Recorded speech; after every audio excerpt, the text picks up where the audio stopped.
Well, it's a game of skill. It's a means of being able to relax, get your mind off of things. It's very goal oriented. But pinball for me is just again, it's a form of entertainment. It's a means to relax. It's a way to capture a goal. Back in the early to mid '70s, whenever I was growing up, there were a lot of pinball machines. We would go to hotels, or we'd travel around the country, and just about everywhere that you went, every diner, every restaurant, a lot of places had pinball machines, and they were just fun to look at, fun to play. A go-go, yeah, got it from my parents for Christmas in 1978, and it's probably one of the most influential and best gifts I've ever gotten.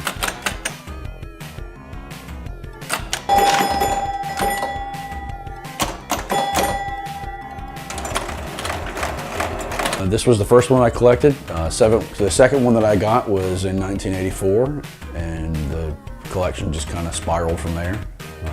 I've gotten to the point where I've probably owned, oh goodness, upwards of probably 50 different machines over a period of time.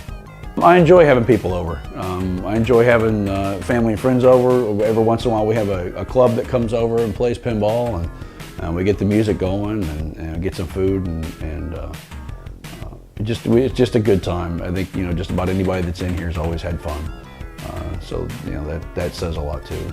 To make a place and make an environment that people enjoy coming to play and see. Within a pinball machine, the goals are confined.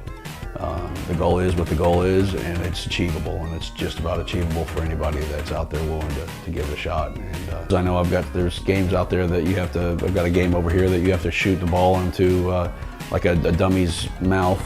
I've got another game where you have to shoot the ball into a clock. There's one that you have to defeat the genie.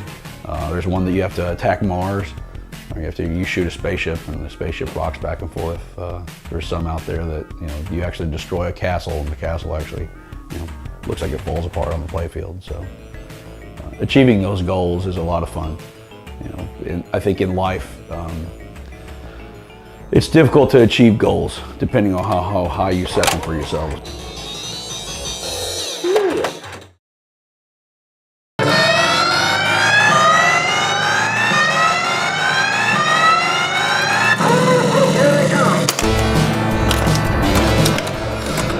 They vary in condition.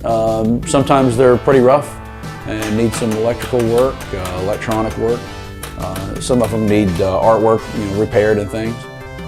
But they vary in condition. Obviously, the better the condition, generally the more expensive they're going to cost. My collection had gotten to a point where I had all of my machines in one room here in the house. And it got to a point where if I wanted to collect any more machines, I either had to store them and rotate them out of that room, or we had to add on to the house. So we decided that it was a good time to do so. So we went ahead and added about 500 square feet onto the house. 3 to 6 months to build.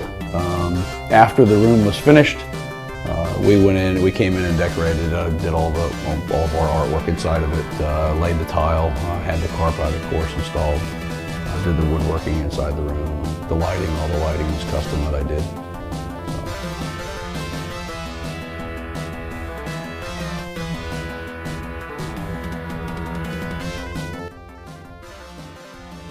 Pinball at this point almost gone underground, and what I mean by that is you really don't see many machines out in the wild anymore.